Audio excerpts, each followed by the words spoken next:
pembuatan teras usahakan kita di atas. Kita tahu dulu ini mana. Ini ya.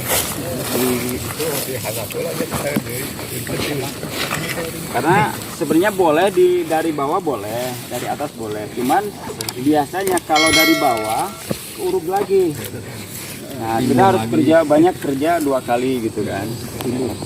Tapi kalau udah di atas ya, nanti kan yang keurugan dikit kan bisa dirapikan lagi.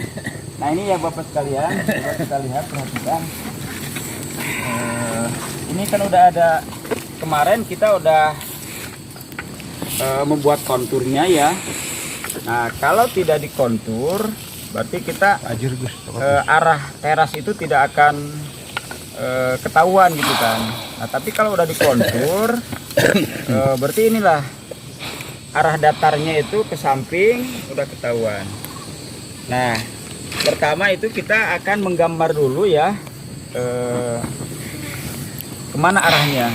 Nah, karena udah dijelaskan, cuman kita perjelas lagi. Nah, ini kita seperti ini dulu ya, akan kita melihat interval tanahnya yang akan kita gali. Nah, ini kita coba di, nah, berarti arahnya ikutin aja nih ajir, kontur ajir yang udah dibuat. Nah, seperti ini ya sekalian. Nah, berarti ke sini arah teras. Nah, dari sini ini juga sama nih.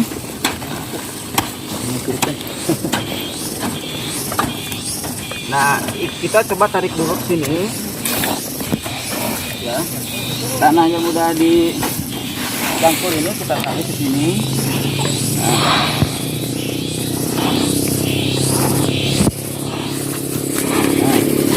inilah interval ya. Itu adalah interval tanah. Interval itu adalah tanah yang akan kita gali. Nah, kalau intervalnya ketemunya 50 cm, berarti 50 cm itulah yang akan kita gali. Nah, caranya setelah di garpu ini untuk mempermudahkan tanah ini, kita langsung digali aja gini. Tarik tanahnya, kita coba dulu ke bawah dulu. Nah, karena ini tanah yang masih lapisan atas ini masih subur, kita usahakan ke bawah dulu. Nah, seperti ini.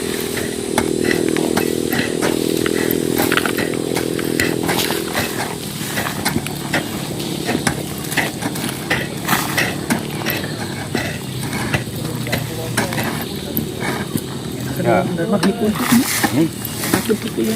Itunya. Arah juga nama.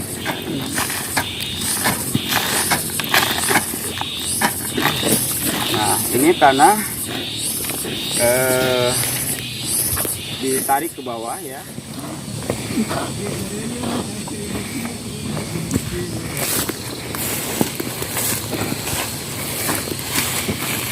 Nah, ini kan.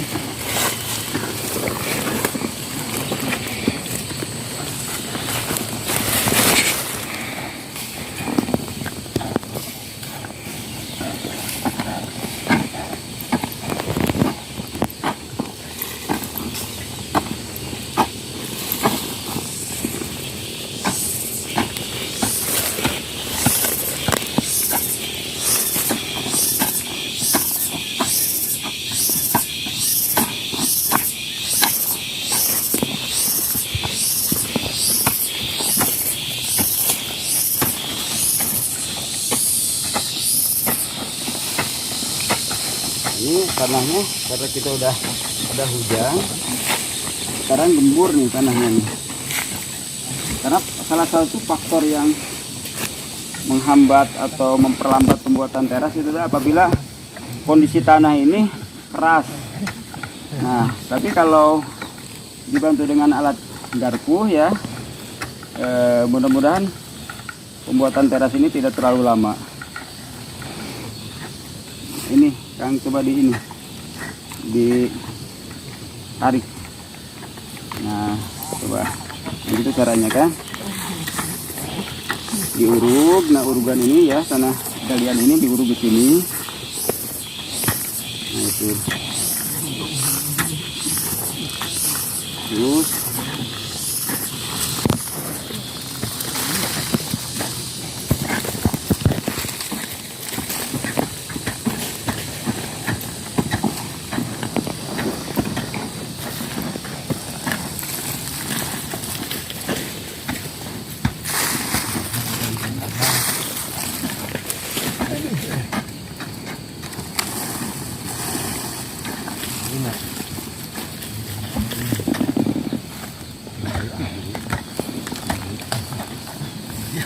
nah, apabila tanaman ini masih kan tanaman kecil tuh, ya kita bisa pindahkan aja gitu kan. Nah, dipindahkan aja ke situ. Itu jengkol kan.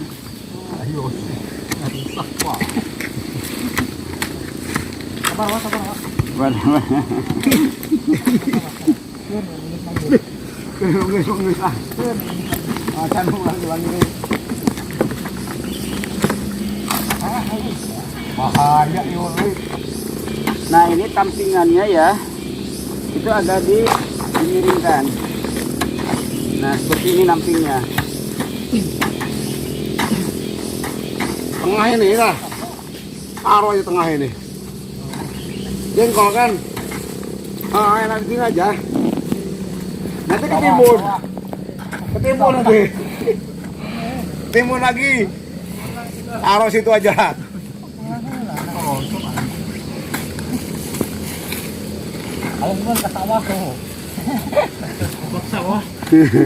Hatimu sini aja nih, nggak apa-apa.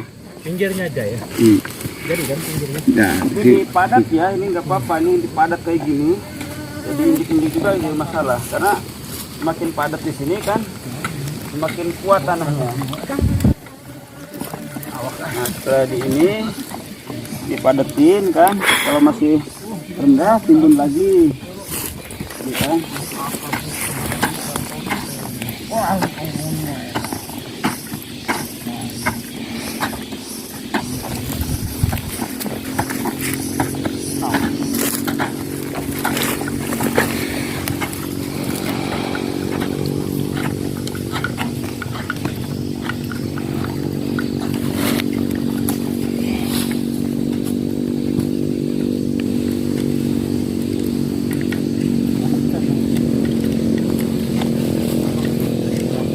Garpu lagi Kang ini.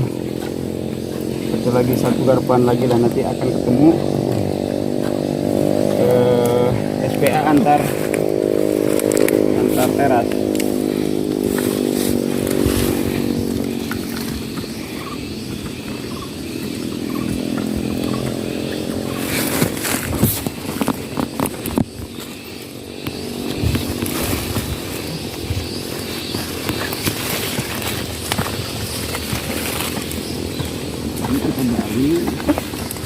Nah, tanah ini kalau memang udah penuh, misalnya kecapean, bisa aja ke sini ya, bisa ke sini nanti kan, ke atas ke bawah bisa. Tanah itu membagi tanah itu bisa ke atas ke bawah.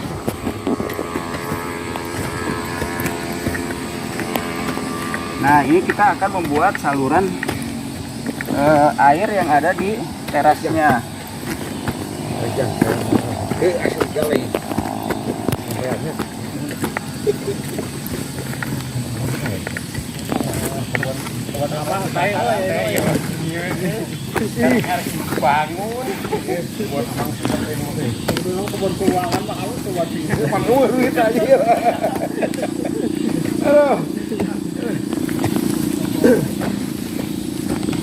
Yang punyanya ada enggak di sini? Enggak ada.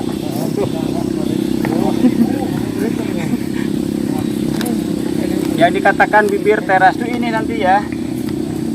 Ini namanya bibir teras. Nanti bibir teras itu akan kita tanamin rumput. Rumput hijauan ternak atau untuk pakan ternak. Nah, jadi tanah urugan ini akan puas lagi nanti apabila kita tanamin rumput. Gitu. Sehingga akan mencegah air melewat ke sana gitu kan. Dengan adanya rumput, di samping itu juga fungsi daripada rumput itu untuk memperkuat atau mengikat tanah ini ya oleh akarnya akan terikat, sehingga dia akan lebih kuat gitu kan. Jadi upayakan Pak ya, teras ini harus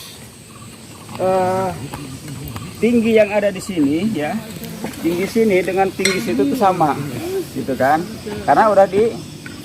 Nah ini kayaknya yang belah sana kurang ke bawah tuh tanahnya. Ini. Di ini lagi, ini kan rendah tuh. Nah berarti ini harus diratakan. Nah jadi nggak apa-apa, kita tarik lagi di sini nih, uruk lagi ke sini.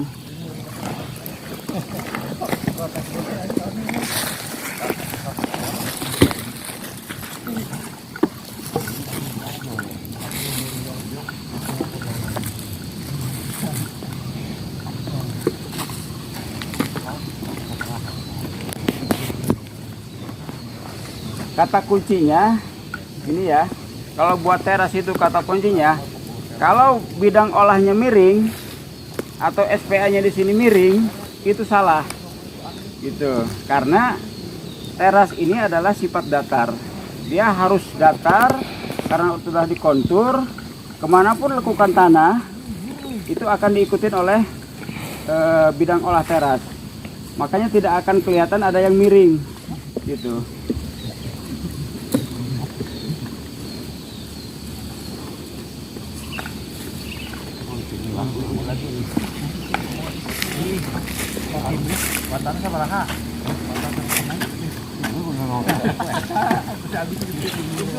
Sentuh.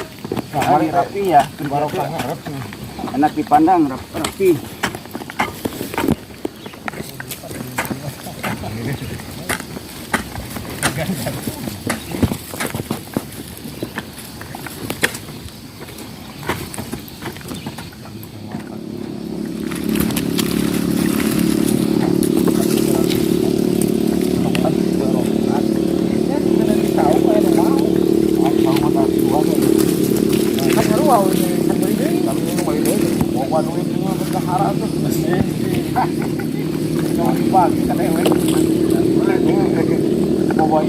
Ini berdiri kurang, gali lagi kan, rata, gali lagi di sini, tarik lagi.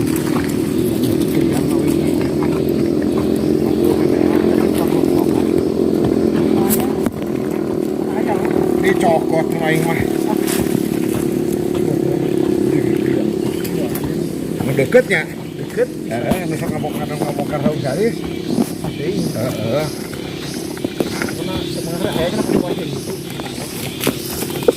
Kita selamatkan mau kopi kah?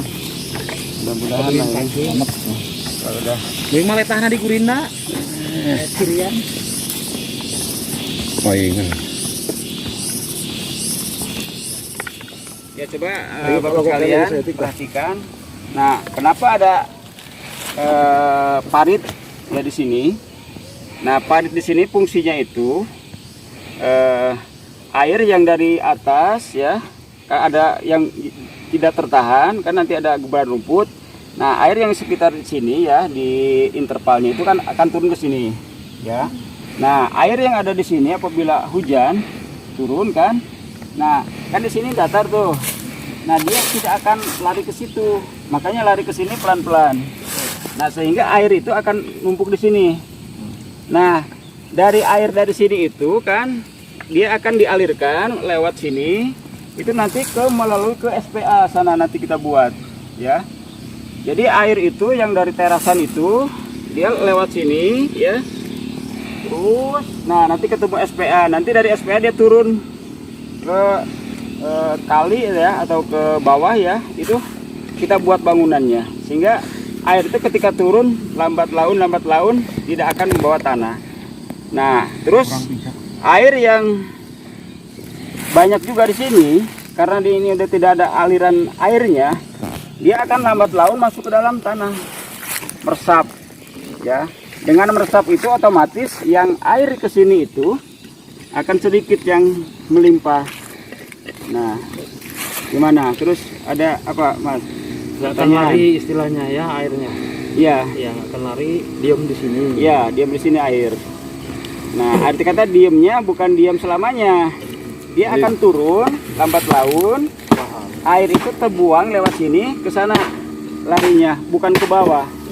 Nah, berarti air itu akan lambat. Dengan lambatnya ini, dia tidak akan membawa tanah. Nah, itu. Jadi begitu air terjun ke sana itu udah jernih. Nah, itu. Gimana? Paham? Jadi tanahnya nggak akan lari sebenarnya. Ya. Aja yang lewat. Terus nanti kalau tanaman ini udah besar ya, daun-daun ini kan akan rontok tuh, jadi sersa. Apabila sersa itu di sini, numpuk di sini, itu akan lama kelamaan jadi kompos. Jadi di sini ya, di daun ini, di sersa ini, ya daun ini masih ada unsur hara di sini. Ini akan membusuk ya, atau nanti dimakan jasad-jasad renik ya, atau yang pelapuk lah bahasanya nih, yang melapukan tanah itu ya, ini akan makan ini. Nah, sisa dari pelapukan itu, dari makanan jasad renik itu akan jadi kompos. Nah, lama kelamaan kalau ini semakin banyak ini yang ada di tanah ini, semakin banyak komposnya, berarti tanah ini semakin subur. Contoh kita ke hutan. Hutan ini kita sepanjang tahun itu hijau terus kan. Nah, dia itu apa? Pupuknya dari mana? Kita nggak pernah mupuk hutan, tapi subur. Nah, ini ternyata dia dari daun-daunnya sersa. Sersanya yang busuk lama-kelama karena ini udah tidak pergi di sana. Nah, akan membentuk kompos. Nah, itulah. Jadi kita ini nanti akan kembalinya mungkin tidak instan ya, tidak setahun, wah langsung bagus enggak. Jadi 3 tahun ke atas itu baru terasa nanti. Setelah ada teras, apa yang akan kita rasakan? Manfaatnya lain. Ketika kita kerja ya, kita akan mulai kerja itu dari situ. Misalnya mau mupuk, mau nyemprot, mau mutil ya, ngambil kopi, itu ke situ kita terus ya. Nah, sehingga kita nih di kebun ini terasa datar. Jadi kita tidak merasa capek karena naik gitu kan. Kalau selama ini tidak di teras, kita kan ke atas tuh. Apalagi kalau kita licin jatuh. Tapi kalau udah ada teras ini, kita akan bekerja terus dari situ sampai ke batas kebun kita, naik lagi selangkah kan. Nah, salah satu manfaat teras itu adalah memperpendek lereng ya, sehingga ketika di kebun tidak ketemu lereng gitu kan. Ikutin yang bidang olah ini. Nah, sehingga satu mungkin ya yang kita kerja tidak capek, yang sering ngupakan mungkin itu mempercepat pekerjaan kita. Coba kalau kita mutil di tempat yang miring udah jatuh, kopinya jatuh kan, ngambilin, kan udah nambah waktu dan tenaga kan gitu, nambah biaya juga kan yang ngupahin itu kan. Nah, itu. Jadi itulah nanti ke depan ya Bapak sekalian, tolong ini diterapkan di kebun masing-masing dan kita selalu berupaya lah ya, selalu berupaya. Memang benar pembuatan teras itu kalau tidak ada tenaga, tidak ada dana ya.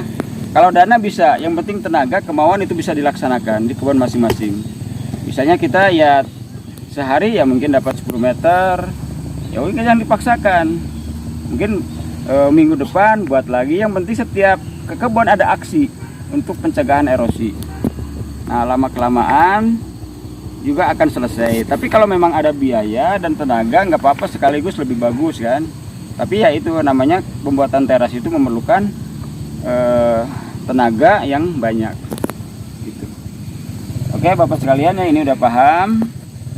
Atau masih ada yang mempengaruhi saya di sini? Yang kurang paham tolong ditanyakan aja, nggak apa-apa. Jangan sampai ketika nggak ada bingung kan, sehingga salah gitu kan. Pegang kata kunci, apabila pembuatan teras itu miring, salah. Harus perbaiki, harus datar. Nah itu ya. Oke.